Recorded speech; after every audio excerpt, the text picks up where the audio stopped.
To share the Word of God. At nakakatuwa po, narinig ko yung prayer kanina ni Pastor Dixon na kung ang salita na mahahayag ngayon ay hindi para sa amin, tatanggapin namin. Kasi nga, ito po ay intended for the women.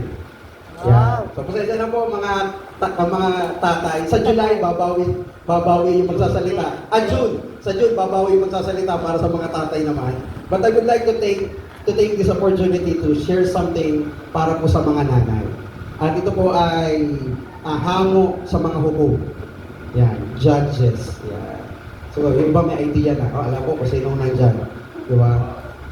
So, from judges po, gusto ko lang ibigay yung mabilisang account ng judges kung paano siya nagsimula. And I would like to start to sa chapter 2 when Joshua tried to lead the Israelites. Pero pinilit i-conquer yung Canaan. At nangyari po, when Joshua died, nung pong namatay si Joshua, alam naman natin na ang mga Israelita matitigas po ang ulo. Hindi sila ganun kadaling pamahalaan. Mabuti pa ang CPA, madaling pamahalaan. Wow. Pero kung siguro si Pastor Jack nataon sa mga Israelita ang kanyang pinapamahalaan, ewan ko lang naman. Hindi na alam. Hindi rin. Para din eh. Hindi rin. Kasi nga, napakabigat. In every situation, lagi silang sumasablay, lagi silang naglilingkod sa ibang Diyos. At nakakapagtaka, bakit nila ginagawa yun? Titigas ang ulo. Matitigas ang ulo, tama po yun. So, yung disobedience ng Israelites, pinakita nila, and then, death of Moses, and the death of Joshua. Namatay po si Joshua sa chapter 2, and then, ang Israelita patuloy na hindi naging faithful. Hindi sila naging faithful. And after that, umiiyak sila kay Lord kada sila sinasakop ng mga sumasakop sa kanila. At patuloy silang umiiyak. And you know what? Yung pag-iyak nila, hindi isang araw. Years of crying, years of agony, years ng lahat ng pagtsatsaga. Kung sila ba ay dinidinig pa ng Panginoon o hindi. But nakakatuwa po, dinidinig sila ng Panginoon. Kasi bakit po? After yung unfaithfulness nila, God raises up judges. Gumamit ang Panginoon ng mga tao upang sa ganon gamitin para sa kanila. So, meaning, hindi yung judges dito po, hindi naman siya talaga meaning na talagang hukom, as in professional hukom. But ginamit ito ng Panginoon para siya yung mamagitan sa mga Israelita at sa Diyos. So, sino po yung unang ginamit? Ni-raise up si Othniel. So, kung kilala niyo po si Othniel. Yeah. Kilala niyo po si Othniel? Yeah, personal. Hindi. So, pangalawa po si Ehud. Kilala niyo si Ehud? Yeah, sa Bible lang, no? Personal, hindi rin. Si Shamgar.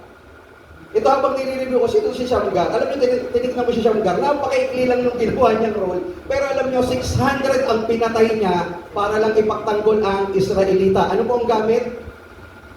Napakali, yung parang, di ba si Samson Joe, yung ginamit. Ito po parang patpat, yung yung panghukay ng lupa, pangbungkal ng lupa. Yun yung ginamit niya to kill 600. So si Shamgar, pinagtanggol niya ang Israelita. At si Deborah and Barak. Yan. Kung mapapansin nyo, bakit hindi si Deborah lang? But may and Barak pa. Di ba? So, asawa ni Barak. Asawa ni Barak. And then after Deborah and Barak came Gideon. So later, makikita nyo, ano yung sequence, no? So, finally, after 20 years, dumating nga si Deborah and Barak. 20 years, imagine niyo sa time lang ni from the time of Shamgar, naging matigas ang ulo ng mga Israelita, 20 years po yung pagitan at ni-raise up si Deborah and Barak. So, nakakapagtaka, puro lalaki yung ni-raise up and then suddenly, biglang nagkamero ng babae na ginamit ng Panginoon. But, hindi sinabi dito na nilid niya yung Israelites. Hindi niya sinabi na nilid niya yung Israelites. The Lord used Deborah as a prophetess, a gift. Binigyan siya ng Lord ng gift para gamitin saan? Ipahayag yung sinasabi ng Panginoon sa mga Israelita na stubborn, matitigas ang ulo. So, Si Barak po is, siya yung ginamit naman ni Lord to lead yung pong 10,000 para po ipagtanggol ang mga Israelita. So, ang ganda po nung combination nilang dalawa, and bilang po sa mga nanay na narito, or mga kasama po natin ng mga kababaihan na naglilingkod sa Panginoon, this is something to encourage you. And I hope and I pray this will encourage you. That ang Panginoon po ay patuloy na nagpapala sa lahat na nagpapagal. Amen. Pero alam niyo po, nakita ko na ang pagpapala ng Panginoon sa mga nagpapagal, the Lord blesses those people na talagang hardworking, binibless ng Lord sila sa time na sila'y namamahinga. So, gusto ko pong i-encourage sa kayong lahat that there is a blessing when you rest in the Lord. So, generally. Pero, intentionally, para po sa ating mga nanay, you can receive your blessing when you rest in the Lord. So, napakahalaga po kung bakit ganun yung gusto kong sabihin. Kasi, una, sa gusto ko sabihin, ang mga nanay po ay resilient.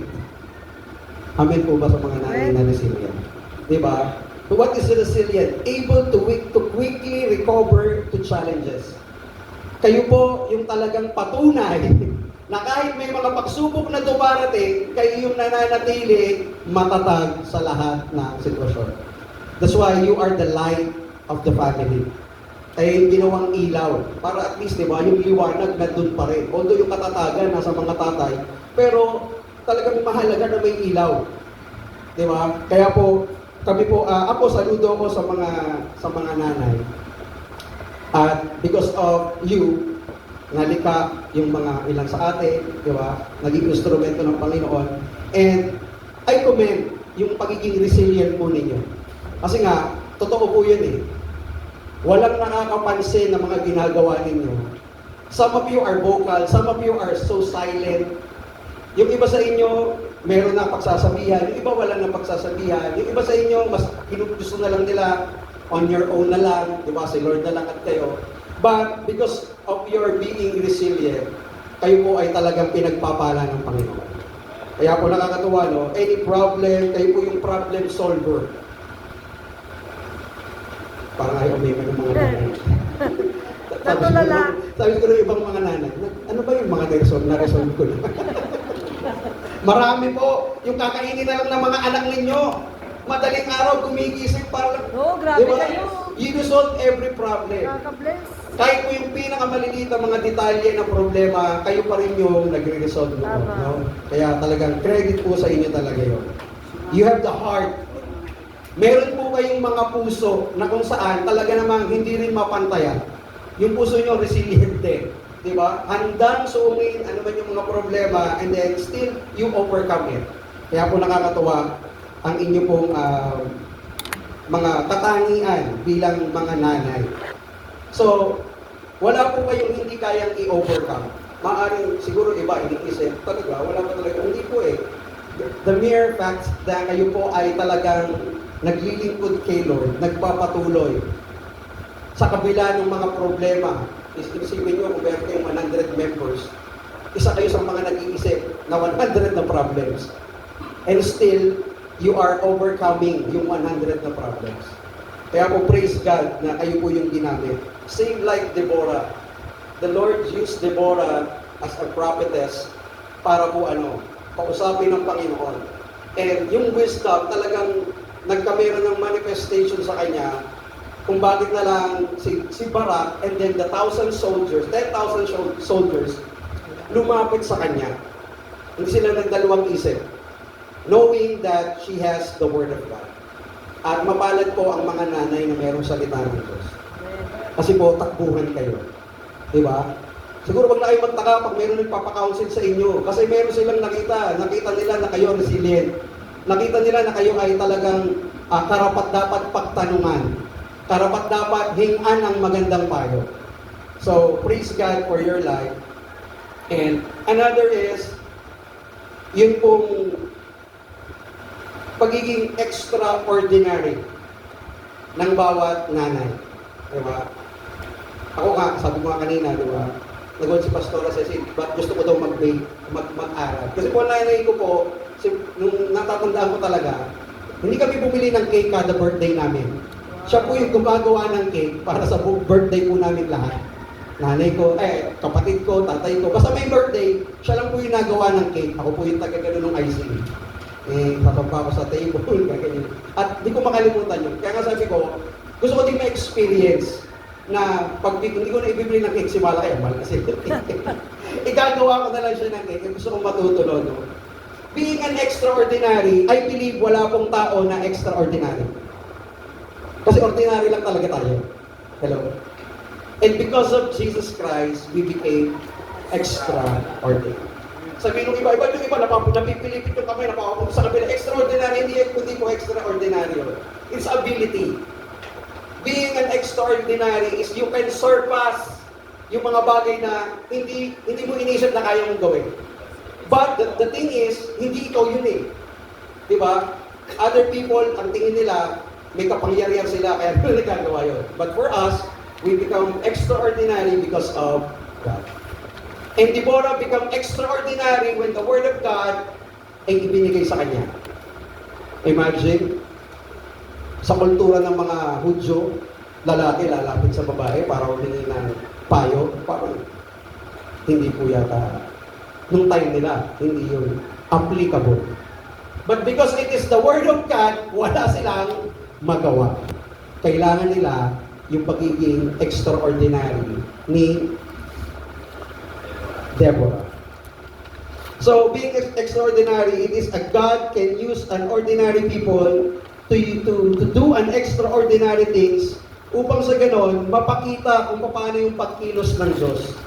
And sa mga nanay, ako kasi yung asawa ko, alam naman niya na pag may ginagawa kami, siya po yung intercessor talaga sa bahay namin.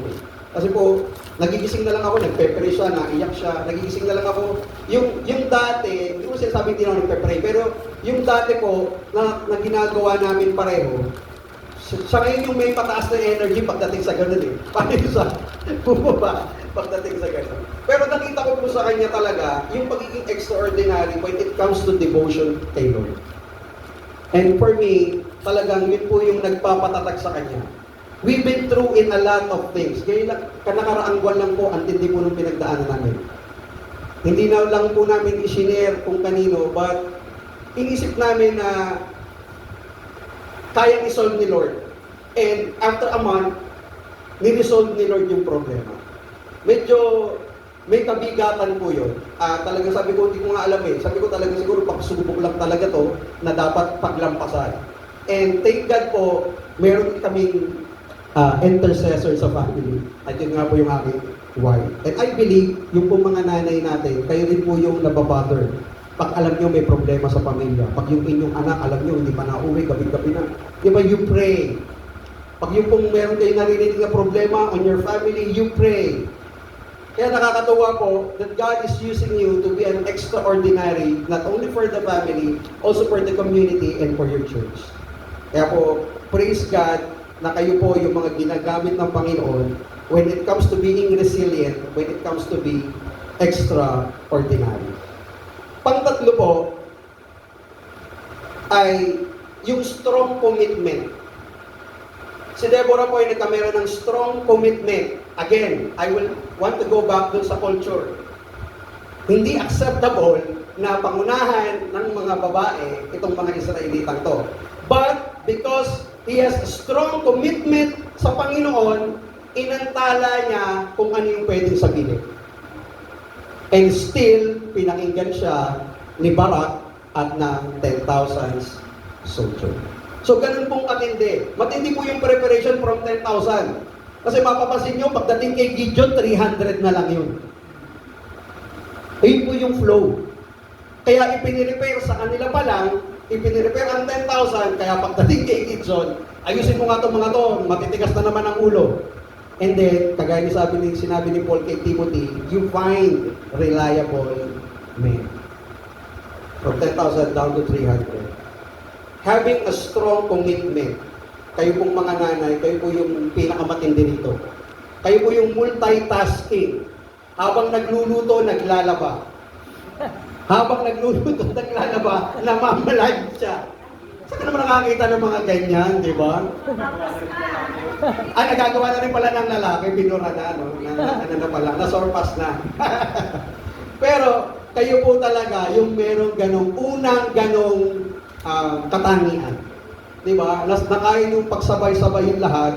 Why? Because you have strong commitment in your family, strong commitment in the Lord, strong commitment in the community, and marami pang bagay na kayo ay talagang dedikado when it comes to being committed. Kaya po nakakatuwa dahil hindi talaga mailalayo sa inyo yung pagiging mag-commit. Di ba? Sometimes, alam ko, meron kayong kinumit, hindi alam kung asawa nyo. Huwag tayo mag-amen. Totoo naman, di ba? Kasi minsan, narinig ko nila sa asawa ko, may kumakatok na lang sa bahay namin, at 300 lang naman po ito. So, meron siyang kinumit na hindi ko alam. Di ba? I mean, sometimes ganon. Pero sometimes, kayo po ay effective din sa ganong bagay. Di ba? Kaya nga po nakakatuwa dahil the Lord is blessing you sa kabila ng inyong mga pinagdadaanan at sa kabila po ng inyong journey. So, lastly po, panghuli, as I sabihin ko yung pinakahuli, again, thank you for being resilient, thank you for being extraordinary, and thank you for having a strong commitment sa Lord, sa family niyo po, and sa community. At ganun din sa CPA, to the body of Christ. Kasi kitang-kita naman po sa inyo mga nanay. Palakpakan naman po natin ang mga nanay. Yeah. Lastly po, siguro napansin nyo na yung aking sinasabi. No? 4 lang naman yun. Lastly is, tenacious. Yeah. Ano po yung tenacious? Tinapay ba yan? Ano daw? Tenacious po is very determined. It is the attitude that no one is going to stop you. Yeah, totoo yan.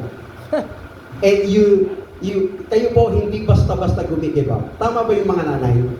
Di ba? Talaga naman wala nakakapigil sa inyo. You are so very tenacious. Kaya po, the Lord used Deborah. Kasi bakit? Wala rin nakapigil sa kanya. In fact, sabi nga ni Barak, sabi ni Deborah, sugutin niyo na yung kalaban niyo. Si Sisera. 900 chariots. So, meaning, mas marami sa kanila. 900 chariots. Pag sinabing chariots, marami yun. So, sila 10,000 lang. Naliliitan si Barak. Kaya ba natin to? O hindi kami pwedeng pumunta doon nang wala ka. Imagine. Mas gusto nila na kasama si Deborah. Tayong mga kalalakihan, di ba ganun? O pumunta ka na doon, hindi, mabilis ka na. Yung mga asawa, di ba? Pinipilit natin. Kahit wala silang gagawin doon, gusto natin kasama sila.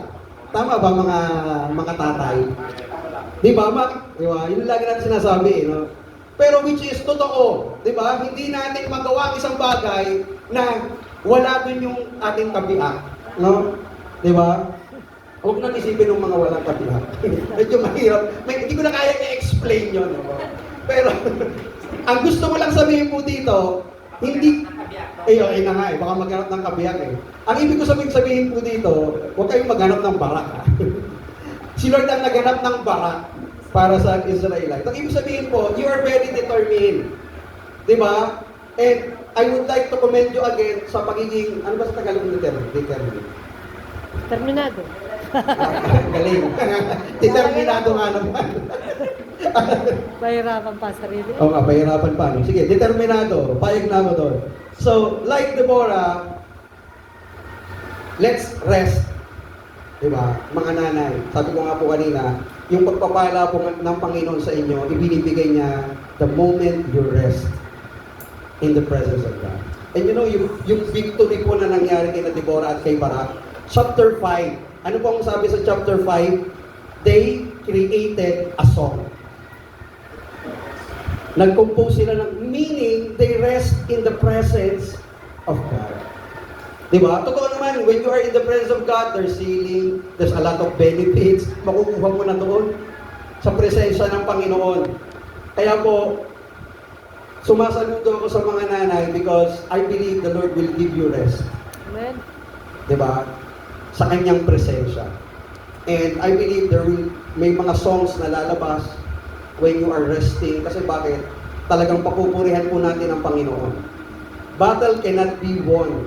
Hindi po mapagpapanalunan ang isang battle sa buhay unless God is lifted up. And whenever we worship God, we are exalting Him. Di ba? Prayer is we are calling God to answer our prayer. But worship, we exalt the name of Jesus. So I believe ngayon pong hapon to, para sa mga nanay natin, I pray po na patuloy kayong magpahinga sa presensya ng Panginoon. And I also declare that the blessing will come while you are resting and waiting upon the Lord. Amen? Amen. Sige po, pwede po ba lahat tayo tumayo? Yan. Mapanood. Kanina hindi tayo kumanta, pero hindi ko alam kung paano natin gagawin yun. And, ano ba? Sige, sabayan niyo na lang po ako. No? Pwede, minus And later po, iunad po natin yung ating mga kamay, lalo yung mga lalaki, mga pastor natin, ipag-pray po natin ang ating mga nanay that being resilient, being extraordinary, having a strong commitment, and yung pagiging tenacious nila. Sila po ay talagang ginagamit ng Panginoon. Amen? Sige po, pwede pong bigay lang natin kay Lord yung mabilis na papuri. O Diyos, sa iyo lahat ng pagsamba luwalhati. Ang pinakamainam kong hangin Ay aawitin sa iyo. Minsan pa po, O Diyos, O Diyos. Aking pusipan ay pagarian mo. At sa aking aking puso